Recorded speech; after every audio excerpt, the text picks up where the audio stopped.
Sorionak Usansolotarrak gaur be koloretsu eta berdez jantzi dugu Usansoloko kaliek. Beraz, txalo bero bat zu ondako. Gora Usansolo herria!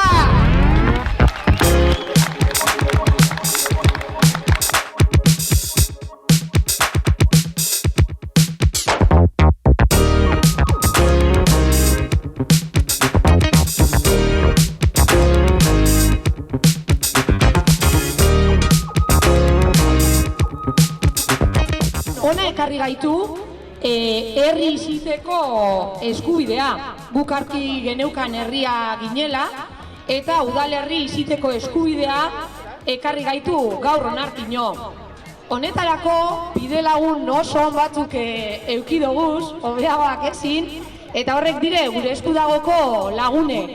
Datorren astean izango dugu benetako galdeketa, baino galdeketa horrek ez luke tokirik izango, ez luke biderik izango aurretik egin dozuen borroka eta kemena izan gabe, ez? 2014an ikusi nuen herri baten kemena, ikusi nuen herri baten gogoa, eta hori da inzuzen ona ekarri zaituztena edo gaituztena, ez? Beraz, biba zuen!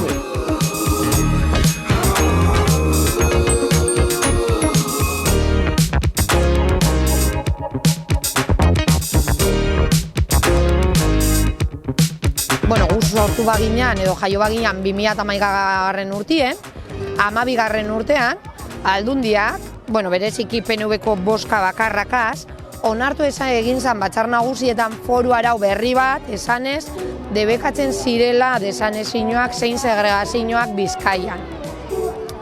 Horreri aurre egin behar genion, gure eskubidea urratu zutelako, eta horretarako galdeketa bat antolatu gendun 2014 urtean. Galdeketa demokraziaren eredu izin zan, zoragarria eta herritarren erantzuna ezinbestekoa. Niri gogora datorkit 3 eta 4 orduko iladak euki genduzala, erroldagiriagaz bozkatzera joan behar izin ginen ziurtatzeko Usansolotarrak ginela lortu gendun. Danok esaten oskuen, ez da posible eta bai posible izin zan eta posible egin gendun. Lortu gendun foru arau aldatzea. Ordutik ona, bagako batzuk ere egon dira. Segaitik, lortu gendun hori, legealdi aldatu zen eta pasadan legealdian, oingoan ez aurrekoan, bagako bakar bat euki gendun. Eta zen, batzorde paritaria eratzea. Batzorde paritaria hori eratzeko, esaten joskuen, mugak, bai ala, behin betirako ezarri behar genituela. Eta gero joan plenora prozeduragaz azteko. Mugan aitzakiagaz, euki gaituzte engainatuta 4 urtez.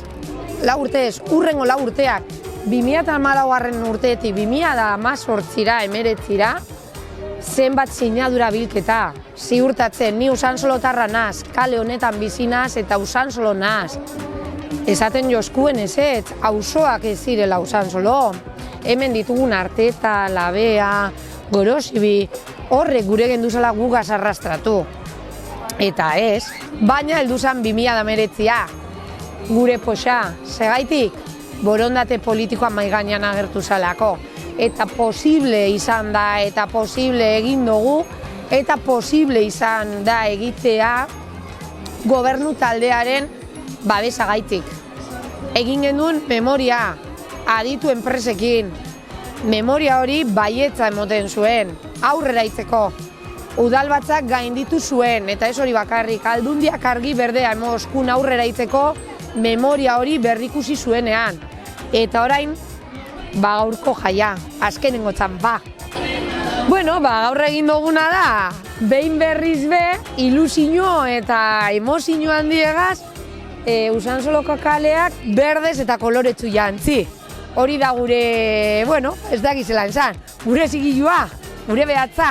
Gaur dekogu aldarrikapen eta jai ospakizun bat, ez?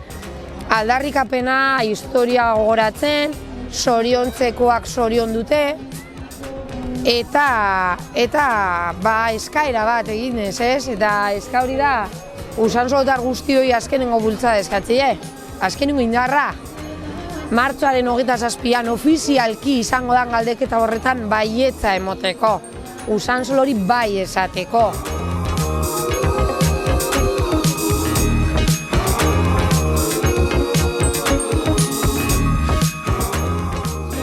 kontu bat da. Hemen egin duzuen ariketa urteetan eta urteetan erabakiaren alde egoten, determinazio erakusten, oztopoa gaindituz. Eztabaida sustatzen, ez dugu erabakitzen jakin gabe ze ondorio dituen, ez, badakigu, eztabaidatu duzu eta badakizue bai edo ez esateak ze ondorio on eta txar dituen. Ikusten da hemen zenlako postasuna den hautestontziak ateratzea kalera. Hain zaila da ere Euskal Herrian egitea, guk zuek babesten zaituztegu, miresten zaituztegu, eta animoak eman nahi zaituztegu. Igandean zoazie bozkatzera. Etorkizuna gure esku dago.